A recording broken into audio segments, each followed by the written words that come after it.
and welcome to Dallas Hoops Fancast. I'm your host, Sydney, and I am not joined today by Martin. He is sick. He has a sinus infection, so it's just me today. I am going to be joined shortly by Mason Ginsberg from bourbonstreetshots.com. He writes about the New Orleans Pelicans. And so we're going to talk about the two Pelicans the Mavs just got, JJ Redick and Nicolo Melli. Just to get his thoughts on what they've been like this year. JJ Redick is 36 years old, so I'm kind of wondering, is he the same player? What's up with his heel injury? Before I do that interview, I do want to talk a little bit about JJ Redick because I'm going to be honest with you. For a minute there, I was a little concerned that Redick was never going to play for the Mavericks, and I'll tell you why. And I mean, granted, this is still kind of on the table, I guess, but we know that he had this non-surgical procedure on his heel on March 11th, or maybe a little bit before that. And the Pelicans said that they would reevaluate him in a week. And then after that, we never really got any news, and he never played a game after that. On March 11th, I mean, today's the 29th, so that was a few weeks ago. And so he hadn't played a game since then. And so I was kind of thinking well, they probably just sat him out because they knew they were going to trade him, or they wanted to trade him. And so they didn't want to risk an injury, which is totally possible. There was talk for a while that he was either going to be traded or bought out. In fact, a lot of people thought that he was going to be bought out. So my theory kind of made sense. But then whenever the Mavericks traded for him and Donnie Nelson did his introductory, well, it wasn't really a press conference. It's kind of just like his pregame interview. He talked about the injury, and he said they don't have a timetable for Redick's return, for when he'll be available to play.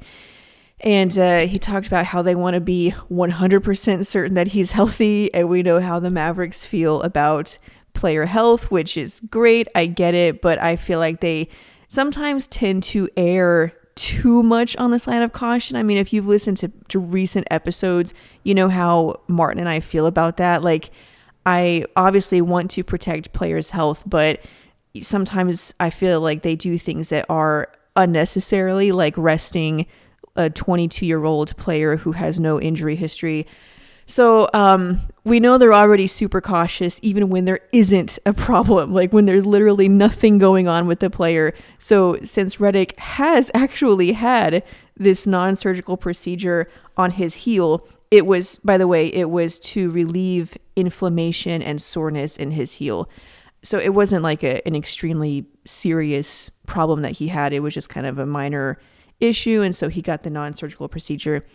So since he actually has a medical problem, I guess, I'm sure the Mavericks are going to be extremely cautious. And that's what Donnie Nelson said. They're going to make sure that he's 100% healthy. So, and he said they have no timetable for his return.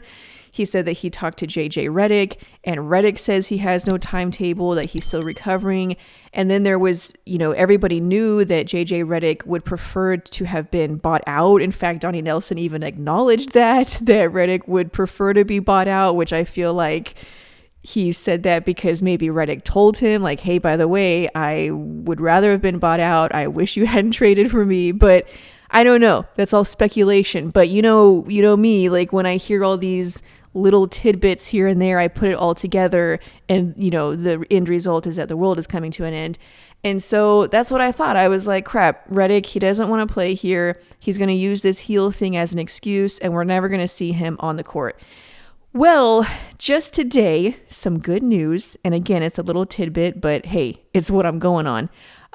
Redick changed his Twitter header to the Dallas skyline. Okay, this is big. This is huge. This is breaking news. He changed his header to the Dallas skyline, and he changed his location on Twitter to Dallas, Texas. So, me being the totally irrational fan that I am, that's pretty much enough. That's all it takes to convince me that everything is okay. And I mean, at least, it's a good sign. It's a good sign. I feel like he's trying to put out there hey guys, I know I was traded. I'm in Dallas, or I'm, going to be in Dallas soon. So anyways, that's the latest on JJ Redick. I feel like there's a little more hope that he will actually play for the Mavericks, but we'll see. And we'll see how it plays out. Again, I know that he wanted to be bought out. He wanted to play for a Northeast team, probably the Nets.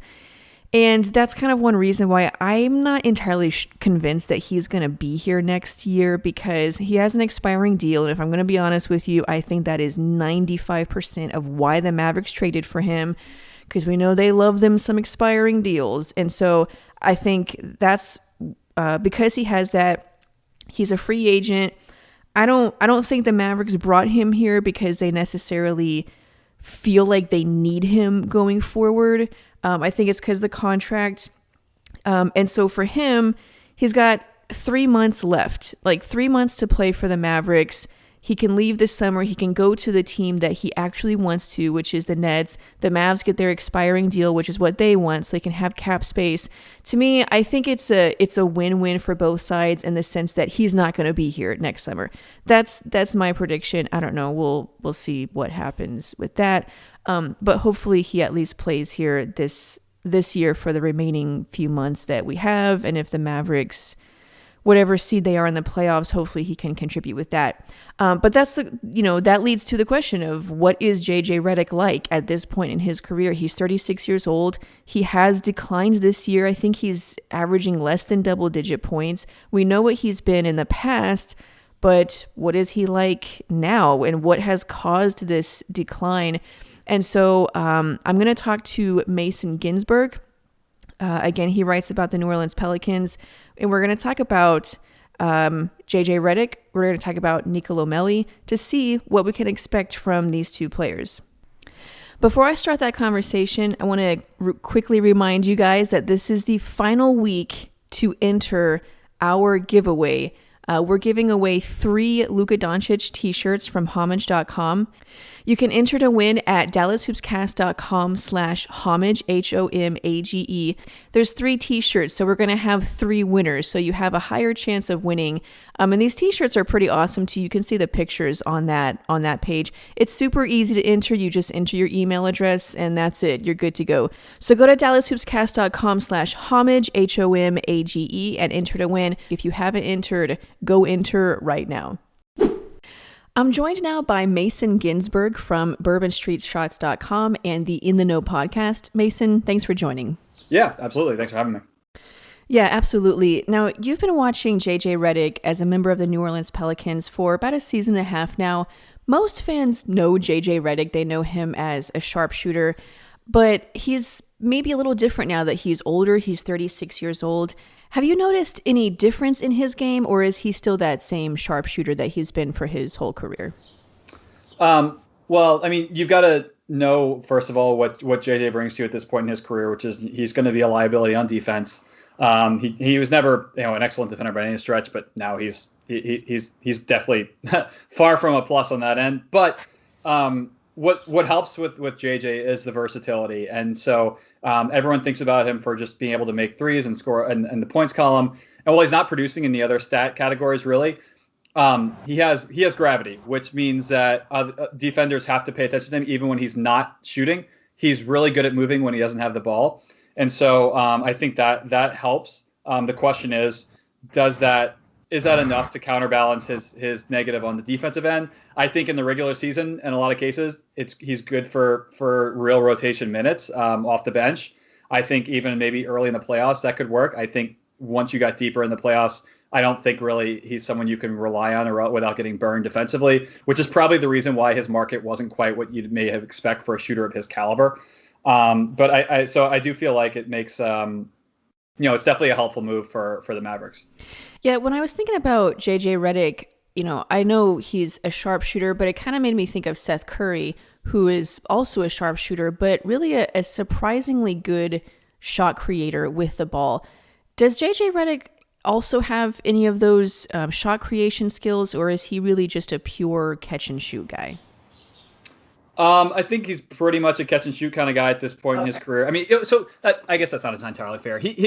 He takes some very difficult shots that are JJ Redick caliber shots that probably not many other players can and will take. But he'll take some leaners, and he's just deadly accurate. Despite he definitely had a slump over the first few month or so of the season, but he's bounced back in February, and I know I'm not really sure what the deal is with his current injury. I don't know if it was just the Pelicans saying we're going to shut him down until the trade deadline and being overly cautious. I wouldn't be surprised if he comes back pretty quickly. But I think you can rely on him for some tough shots, especially if you get into a bind late in the shot clock and need a bailout. There's there are worse options than going with JJ. Yeah, I was going to ask about how he's kind of declined this year. And I was thinking kind of the same thing, that maybe since they knew they were going to trade him, they were like, well, we'll just sit him out, and not risk further injury. But he did have that procedure on his heel. And, again, he's 36 years old. Do you think there's anything to that injury? Do you think it's serious, or was it maybe just a smokescreen or a way to get him to sit out? Hard to say. I think there's probably some. I think he was hurt. I just don't know if it was like, is he so hurt that he can't play, or the Pelicans just being overly cautious because they know they're going to move him. And so because there was a period earlier in the season when they shut him down as well because they thought he may be on the move. But I think it's nothing. And I think Dallas is pretty comfortable with the fact that he probably can help rejoin them pretty quickly. I do think all this is really interesting because JJ it was reported all year long, basically once a trade became the most likely outcome for him, that he wanted to go back Northeast. He's from that area. He was hoping to go to one of those teams.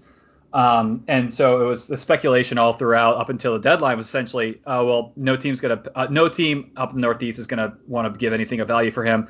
Pelicans are probably gonna buy him out. So I do think it's very interesting that they ended up trading him to Dallas. I don't necessarily know if it was JJ's preference. I don't think it was. And so I'm very curious. He has his own podcast, as I'm sure you know, and I am really wondering what he's going to if he's going to speak about it, or what he was expecting versus what happened. It's very interesting to me.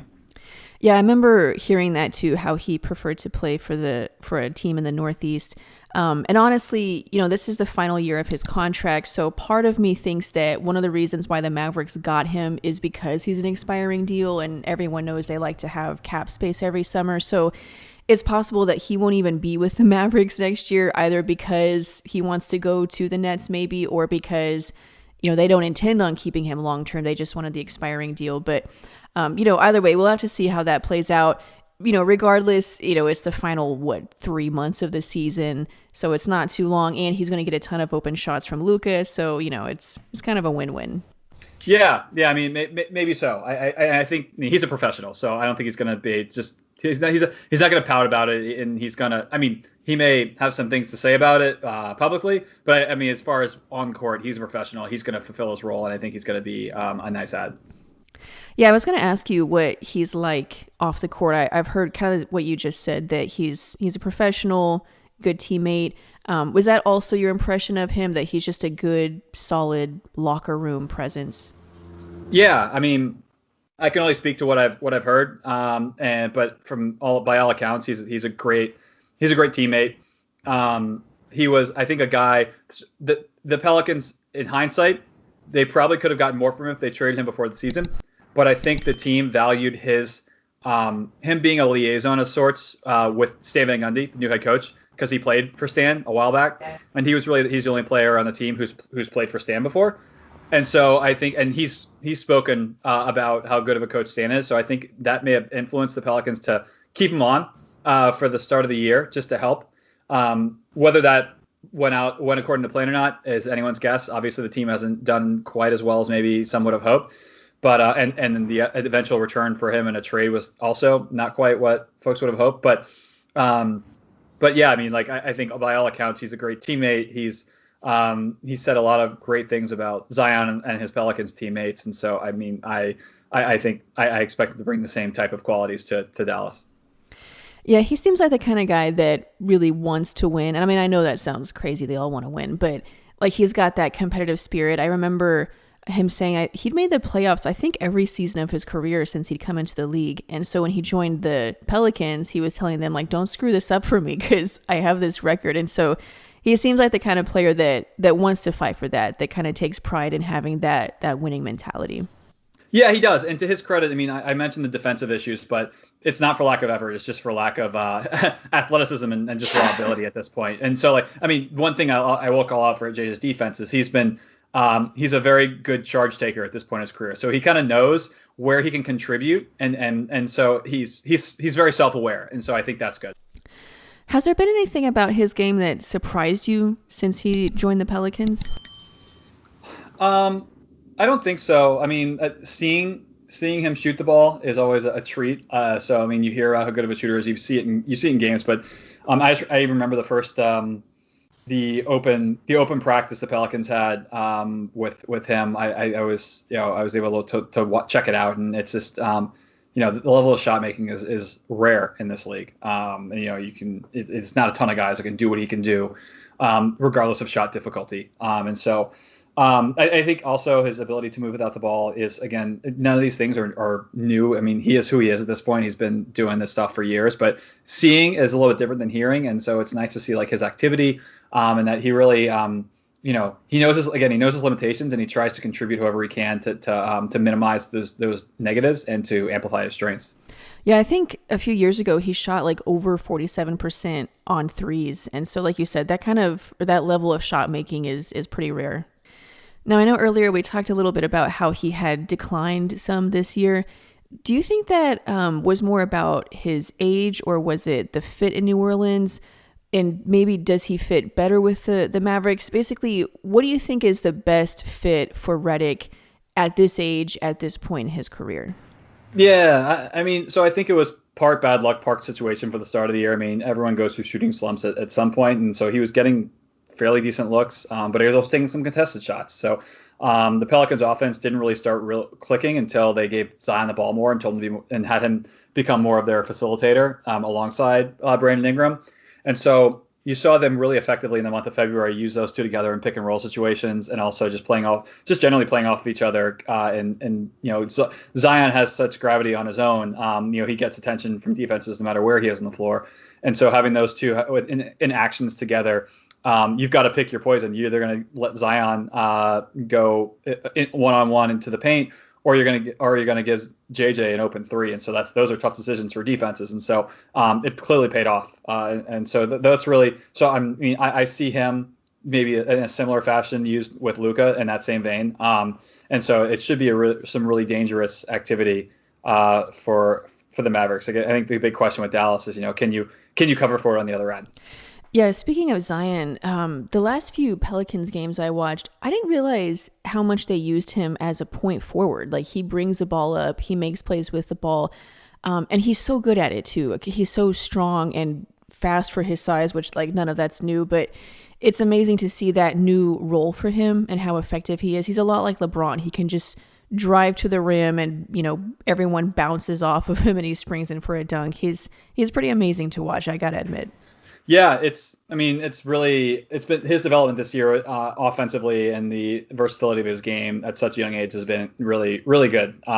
Even David Griffin held a press conference this morning to talk about the trade, and just mentioned that like you can't think about Zion as a big man, you've got to think of him as a playmaker. And so just that fact alone really opens things up for the Pelicans and how they construct the team around him. He said similar things about Brandon Ingram too. I mean, he's called Brandon Ingram a two guard, which is not something that you would think about when you see BI. He's usually, I think he's filled more of the 3-4 hybrid, more three, but 3 and 4 for the Pelicans this season. And so I think that's that's really key. It's with Zion is being able to rebound, to score to score this back to the basket, to be able to put the ball on the floor and really not just score but facilitate for others. I mean, his assist numbers are up from the start of the year significantly. So his game's just going to continue to grow. Yeah, exactly. So with Redick, it sounds like he is exactly the player that we thought he was, or that we know he is that sharpshooter. But the Mavericks also got another player, Nicolo Melli, as part of the trade. I kind of see him as a throw-in player. I don't know if he'll play much, but you from watching him, do you see anything there, like maybe potential, like he just needed a different fit or a different role that would bring something out in him, or is he really just kind of a bench guy that we shouldn't expect to do much? I lean towards the latter, and I've been probably as hard as anyone on Melli this year. And it's not really fair to Melli. I just feel like a lot of the times I wasn't understanding why he was even playing in the first place. They brought him over from Europe, and the thought was that he's a stretch four type player, but he hasn't been able to shoot. I mean, his 3-point percentage last year was in the low 30s. This year it's unsustainably bad right now. I mean, he's making nothing from 3-point range, and I don't think he's that bad. So it wouldn't surprise me if he just has a major regression to the mean and starts lighting up the Nets in Dallas. I mean, it'd be pretty typical for a New Orleans trade if that were to happen. But the one thing I will say recently, there have been a lot of games where the Pelicans came out flat, and he actually came in and helped with guys like Josh Hart to light a fire defensively. And so I do think he's I personally probably underrated him a little bit on the defensive end. He's a smart defender. He can get into passing lanes better than I think I anticipated. And so I think, he's obviously not going to be able to switch onto a guard and contain the pick and roll that well. But I do feel like he has some strengths defensively. And so if he can start knocking down shots and become a threat, then yeah, he can be a rotation player, but he's just shown no indication in New Orleans that he's able to really make threes consistently, which really it negates a lot of his offensive potential. Yeah, I was just looking at his stats, and I'm surprised he's averaged like half a steal per game in only 11 minutes. So that's surprising, but yeah, that's impressive. And I know the Mavericks, they lack depth at probably every position, but particularly with their forwards, the big man rotation. So they might be thinking, if he can come in and maybe get his shooting back on track, that he might be able to add some depth there. It's probably a low risk move, so they might be hoping that could happen. Yeah, I mean, you never know. I think Pelicans fans are also similarly curious about the players that they're getting from Dallas and whether or not I think similar situation. Whereas less convinced that you have one clear rotation player like with JJ, but I mean that's why you get the second round pick. That's the real compensation. I mean, yeah, there's definitely minutes to be had for guys like James Johnson and Wes because they play. At least partially play the wing position, which is the lightest position for the Pelicans. Beyond BI, honestly, they're guys who are playing the most of the three is either Josh Hart or Sindarius Thornwell. And Thornwell's most recent 10-day expired, so I don't think they're going to bring him back now that they've got these two guys. And there's luxury tax concerns too. But yeah, so I think that's kind of where the Pelicans are sitting with the two guys they got as well. Yeah. Well, Mason, thank you so much for your time. Really appreciate the insights just to kind of see who these players are. Everyone, make sure you're following Mason on Twitter at Mason Ginsberg. And then he writes about the Pelicans on bourbonstreetshots.com. Mason, again, thank you for your time. I really appreciate it. Thanks for being on. Yeah, absolutely. Happy to talk about it. So good stuff there from Mason. And I think a lot of it is what we expected, but at least it's good that it's the things we expected. Like all the things that we've heard about Redick being a sniper from the 3-point line, that is all still true. And he's had a down year, but he brought out a good point how early in the season, the Pelicans offense, it just wasn't working. And I think Redick probably, suffered because of that. He also took a smaller role. They had some young guys they wanted to work in and grow. And then the resurgence that the Pelicans have had recently on offense are because they're using Zion Williamson in a more of a point forward role. However, during that time, Redick hasn't been playing. And I think if he were playing, he would have benefited from that really big shift in their offensive philosophy. And so Redick kind of got the worst of all of the bad things that happened early in the season, and he hasn't benefited from all the good things that have happened later in the season. And I think that kind of explains the decline. Plus, whatever was going on with his heel, that can definitely affect a player's shooting. But if Redick joins the team, which again, it could go either way, I think that he's still that laser. He's still a knockdown shooter. And that paired with Luka Doncic, I mean, oh my goodness, like that would be freaking awesome. So I think he's going to be everything that we think he's going to be. That doesn't mean he's perfect. I mean, Mason talked about his defensive deficiencies, but that's, we already know that. And I don't think that that's something that we expect from Redick. I'm sure, like Mason brought out, he still puts forth the effort. And for the Mavs, that's really all it is. As long as you put forth the effort and have good team defense and don't leave your guy hanging, That's really all it takes for them this year. I don't think they have dreams of being a top 5 defense, even though they've actually been really good lately. So Redick is everything that we want him to be. Nicolo Melli, I still think that he probably won't play a lot, if ever at all. But there's the potential there. I mean, he was supposed to be a stretch forward. He hasn't shot the ball well. And like Mason said, I mean, he shot it so poorly that there's no way that could continue. I mean, there's a huge chance that Melli will get hot or just, get back to where he would normally being a stretch four. And, the Mavs could use that. I mean, they don't have a lot of depth at their big spot.